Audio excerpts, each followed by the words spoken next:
Hey guys, it's Sam here from the Sam Statement. Today I'm here with two dogs and a dingo, also known as Dennis Thompson. I can stand up now. Not on purpose. I got forced out of my little area and I don't have my green screen, but maybe next week I will. Maybe, we'll have to see. Alright guys, today we'll be talking about Mandalorian Episode 5, what we think is going to happen in Episode 6. We're going to be talking about the new Fortnite season. Came out yesterday. Galactus event, crazy. I know, it was pretty crazy. It's pretty fun too. Copyright. Yeah. We're gonna talk a little bit of NFL talk. I just watched the Steelers game. I don't know what I just watched. Headache. That's what it gave me. I'm telling you. Regardless, it's gonna be fun time. In the end, we're gonna do a little bit of, I don't want to say a big announcement, but it's an announcement. It's pretty fun. And we'll tell you then. But as for now, let's get into the Mandalorian. Okay, start off with the Mandalorian. Elliot Page is now on this week's episode of the Mandalorian. We finally got to see a live action Ahsoka Tano. As we all guessed, she was in the episode directed by Dave Filoni, and the episode was amazing. Obviously, a little bit of a plot twist there when the forest that Bo-Katan promised us was actually really dead. But Ahsoka has come looking for the magistrate to free the city, townspeople. Hold on. Let me talk about it. I love Ahsoka Tano and Rosario Dawson so much. Please? Yeah, keep that in. Keep that in, I bet you should keep that outburst in. Go. You do it. You do it. Okay. You do it. Rosario Dawson. Amazing. She's a character in Marvel, Netflix, all over the place. Amazing character. So interesting. Ahsoka Tano. The most interesting character. Second most interesting character from Clone Wars. Can't believe I forgot about Anakin Skywalker. Whoa. What's going on there? Losing my memory or something. Anyway, Ahsoka Tano, Rosario Dawson. Kaboom! Mandalorian. This is the greatest episode has ever been in The Mandalorian. There is a little Beskar lightsaber fight. That blew my mind. Yeah. Grogu, sounds like a name of a yogurt or something, but it's a name of Baby Yoda. Spoiler alert if you haven't watched the episode. But that's Grogu. We have a little bit of Admiral Thrawn from Star Wars Rebels. I can't wait. He's gonna be in that. I'm so excited. I'm so amped. I have to watch the next episode 15 times. I'm excited to be the best episode after this one. But that's pretty much it. I think we're not going to get Grand Admiral Thrawn, but I think Moff Gideon is a subordinate of Grand Admiral Thrawn, and him and the Death Troopers are under Grand Admiral Thrawn's rule. Actually, Sam, that's really interesting that you say that because new leak suggests that we are getting an Ahsoka Tano spin-off show for Disney Plus. Once again showing that Disney Plus is constantly being carried by Star Wars shows, because we've had Mandalorian, we've had Clone Wars, soon to be Bad Batch, Ahsoka Tano, and the rumored Boba Fett show, along with the rumored Cobb Vanth novel series, which I will buy every single one of. He slaps, okay? Mandalorian is like holding everything on his shoulders. I'm sure it hurts. Sorry, Pedro. Dude, that must hurt. Okay. Anyway. He's even carrying Fortnite. Yeah, he's even carrying Fortnite. That's the next topic. Okay, so this new episode leaves us with many questions. What's Grogu's fate? Baby Yoda's fate. I'm not calling Baby Yoda anyway. Grogu's fate. What's Ahsoka off to? Why are her? No, we know why they're so short. Because live action is different. We understand that. But something that's interesting that Dave Filoni suggested, the creator himself, that Ahsoka's appearance in this might come before the epilogue of Rebels, meaning that's why we didn't see Sabine Wren. That's why she's still looking for Ezra and Grand Admiral Thrawn. I've seen some theories suggest that perhaps Thrawn killed Ezra and Sabine, which is just not likely. Like, I know we all like the guy, but killing a Jedi and a Mandalorian off screen, cool, but not good storytelling. So that's coming up.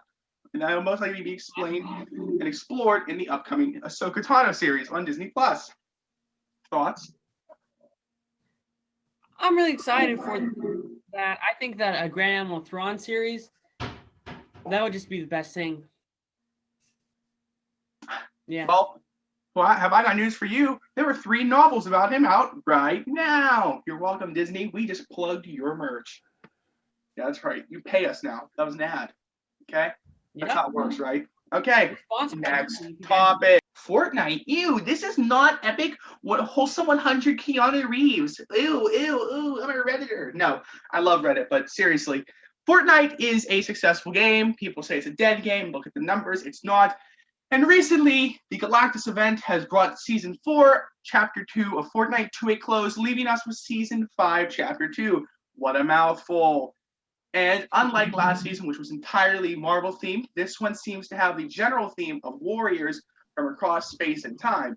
And one of those is our beloved Din Djarin with baby Grogu. Woo! Yeah. Yeah, you can pick up Mando in the Battle Pass level 1, meaning as soon as you spend $8, use creative code at the Sam statement. No, we don't have one. We're joking. Yeah. As soon as you pick up the Battle Pass, Mando will be your first unlock, leading into several other Mandalorian-themed unlocks, then moving on their way to other characters such as Menace, Condor, Lexa, etc. And tier 100, that means, for those of you who don't know, that means you have to go to level 100. You will get baby Grogu following you. Oh my gosh. And as you go, you will also change Dora's steel armor that Mando has into the Beskar we know from episode 3, The Sin, up until the Jedi. Hopefully he keeps it next episode. And just in case, because this is my theory, that he will paint it at some point to be green, most likely, like Grogu or something like that, symbolizing Clan of Two. It is the silver version. So you will be getting the original Dora steel and piece by piece replicating the Beskar. An interesting thing about Fortnite 5 is the question marks at the end. And there's been speculation. Some people, I don't know if it's unlocked now, but I think it would be cool if in the next few episodes of Mandalorian, let's say he changes his armor and then we get a new skin of Din Djarin in the game of Fortnite, and they didn't show it yet because Disney's like, you can't really show that right now.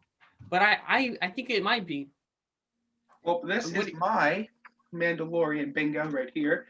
And I have Din gets a new weapon to sell toys on my list. So I'm just going to drop it right there because he got a Beskar spear. Woo! And real quickly, just shuffling out of Fortnite, back into Mando real quickly here.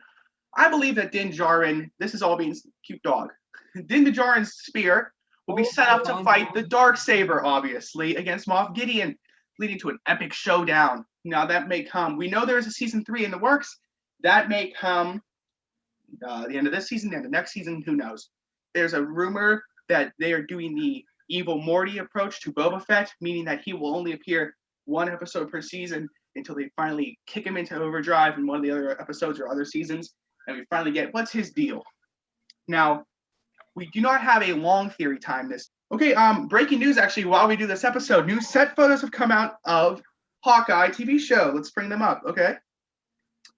Okay, now I'm sure Sam can maybe edit these in, but if he can't, they're not very good anyway. I only have 3 here from our source. We have our own source that took found these 3 images online for us. They're probably everywhere by now because we're recording this the night before. But it appears Haley Steinfeld is in fact cast as Kate Bishop, purple robes and all. Jeremy Renner appears to have the bruises on his head that he has in the iconic, amazing, oh my god, I love it so much, Fraction run of Hawkeye. And next to them, what is that my eyes see?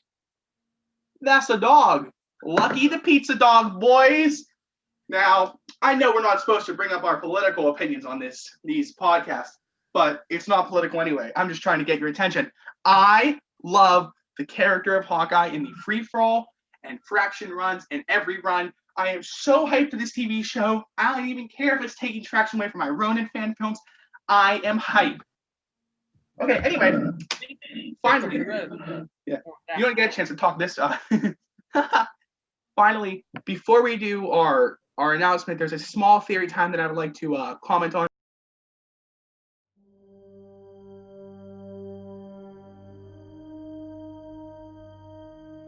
Okay, ready? 3, 2, 1.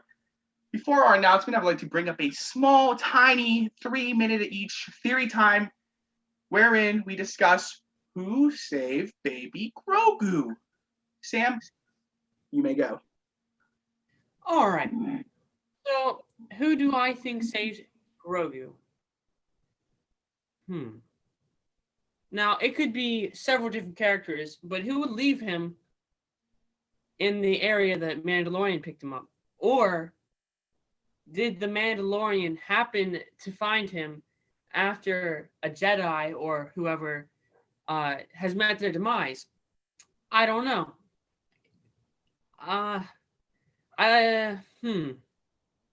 Honestly, I think it might have been Han Solo. Okay. What has he been doing in the galaxy between 6 and 7? I don't know. Maybe So you're saying someone rescued him from the temple in Solo. One of his smuggle missions was Baby Yoda, Grogu at one point. Okay, that's interesting. That could still work with what mine was then. Okay, Mind what if I was go? yours? Okay. Yeah, go ahead. I like to set the tone, okay? The night of Order 66. Jedi around the world and their Padawans, not the world, the galaxy, are being slaughtered. Slowly, from the streets, Coruscant, a figure rises. He's in pain. He's in agony, okay? Mace Windu rises, missing an arm, scarred from all the lightning, but alive. And he struggles himself to a way to the Jedi Temple. And what does he find? He finds dead Padawan everywhere. He has failed. He has not kept the peace. He has allowed for Anakin Skywalker to grow so angry to the point that he was easily manipulated by Palpatine. Windu is a failure, and so are the rest of the Jedi. So what does Windu do? He takes the one last thing he sees. He knows that there's a private class being held, or maybe it's an emergency room, for Grogu. So he goes and gets Grogu, knowing the importance of someone with such a high midichlorian count, and he folds him up, and he takes him away. I mean, Cal Kestis got away. I'm sure that Mace Windu, of all people, can get away. Okay? Mace Windu gets away. Maybe this can be explored in the Mandalorian. Several years go by. He's caring for baby Grogu. But then, the word is out. Someone has seen Mace Windu, and Vader knows that Windu is alive. And this will tie into a possible future Disney Plus show, or possibly Boba Fett. Okay? Mace Windu takes baby Grogu and sells him off. Not sells him, more pays mercenaries to protect him for life or stash him somewhere. Maybe it's Han Solo, like your theory suggests. Maybe it's someone else. Someone is paid to take baby Grogu and protect them with their lives. Okay? Mace Windu knows that no matter where he goes, he is going to be tracked. They don't know about Grogu. You know what I mean? There's so many dead that Grogu is a mystery. They're not they're mostly focused on finding a trained Jedi that could be a threat to the Empire. So Windu goes back to his camp, knows the fate that's in front of him, and kneels. A TIE fighter lands, and out steps Darth Vader. Vader walks up, ignites his lightsaber, and the two get into a little battle. Windu the entire time is cold and calculated, unlike his usual self, not talking, not being overly aggressive. But then, bam, the two that seemed evenly matched, although it seems that Vader maybe was stalling, bam, Windu's leg gets taken out. He's on his leg, he's on the floor, kneeling, holding his knee in his hand, screaming in agony. And from behind, he turns around, and a figure of a baggy-suited Mandalorian walks up, radar down, radar up. It's Boba Fett. Okay, this was before the events of episode 4. Okay, obviously, because Baby Yoda's been stashed there for a couple years. We know that from the Mandalorian. Okay, and Windu, this is where it ties into the Boba Fett show. This is the perspective we're going to see. Windu is on the floor, not dead. Okay, he looks up, and suddenly, although it seems he'll return to his I'm mad, I'm going to kill everyone dark ways, he just sees the irony in it all. The action of one young Jedi on a random planet one day has led this child to become a bounty hunter, hell-bent on searching and killing, just to avenge his father. And then Windu turns the other way and looks at Darth Vader. Another child ruined because just a couple of silly old rules from a bunch of old men have turned the galaxy from a peaceful, somewhat turmoil place to the Empire. And Windu laughs. He laughs. He finds humor in it. And Boba is obviously displeased with this. I mean, how would you feel if your dad's murderer was laughing in front of you? So Boba aims the gun, his E11, and pulls the trigger. And as he squeezes, the laugh echoes. Mace Windu's laugh echoes. We look down. Wait. We look down. And Windu's robes are empty. He has become one with the Force. That's what he's been doing all this time, learning from Obi-Wan's ghost. Well, no, not Obi-Wan's ghost. Qui-Gon's ghost, his old friends, and becoming one with the Force, similar to Yoda and Obi-Wan, what they did. And Boba's displeased with this. I mean, what? That's it? So Boba gets out his thing and torches the robes. He shoots the robes. I mean, this is a kid having a fit. His dad's murderer just got the last laugh, literally. And Vader, who is just happy that the guy's gone, goes and walks away. Thus leading us to find out that Grogu has been kept safe by Mace Windu, who, in fact, would have survived even further if not for Boba Fett, thus giving Boba Fett the complete circle of revenge, showing how revenge is not the way, learn from that Last of Us 2, and giving us one last hit of Samuel Jackson is badass, but so is everyone else. Yes, that's what happened. That's the tea. Please give that to me. I want Boba to get one win. And I want Mace Windu, who's been a pretty bad person in the last 3 movies that we saw him in, to get just a little bit of a good and a little bit of a bad. You know what I mean? And then Grogu's just what he does.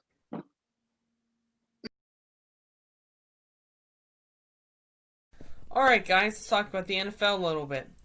Alright, so in week 12, at the end of week 12, the Steelers squeaked out with the win over the Ravens, who have been playing pretty bad as of recently.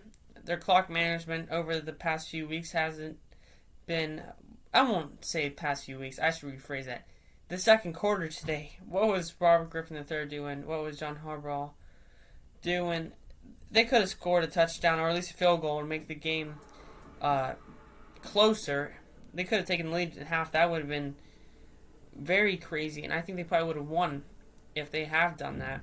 But the Steelers, coming into Week 13, playing against the Washington football team, they're in a predicament. And I know they didn't have Tuitt and Connor, so those are big losses for the Steelers.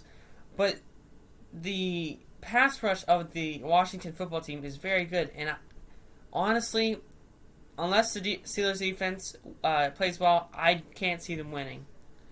If I were to have power rankings, which I may or may not do in the coming weeks, probably will, I would probably put the Chiefs over the Steelers because the Steelers are just scaring me right now. I know they're undefeated, but I don't think they'll become undefeated. But if they do, that'll make me really happy. The Dolphins, they are doing pretty decent. That's my other team I really like. They're 7-4 right now. I'm looking at the rest of their schedule, and they got some tough games. They had to play against the Chiefs, the Patriots, which are showing a little bit of life at the end of this year here. So that would be very interesting to see. I'm really just a Steelers and a Dolphins fan, but I am just doing a little bit of an NFL talk because this is going to be a short podcast this week. But next week, might do 15 or 20 minutes. It might be a different video. Let me know in the comments what you guys would like. I'm going to put this maybe at the beginning of the video. But if you guys want this to be a different series, let me know. There's definitely people that want to talk about the NFL. Mark Fallon, me and him recorded it earlier this year, but we never got that video out.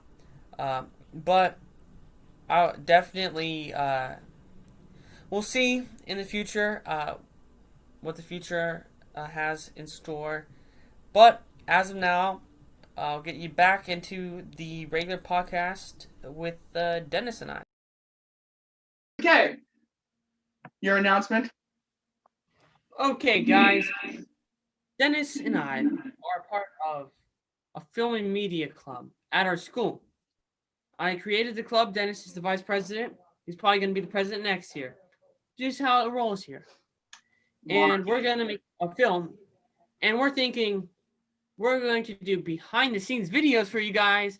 We're going to also probably, after our viewings at our school, we're probably going to put the movies out themselves on the channel. So, breaking news. That's our announcement.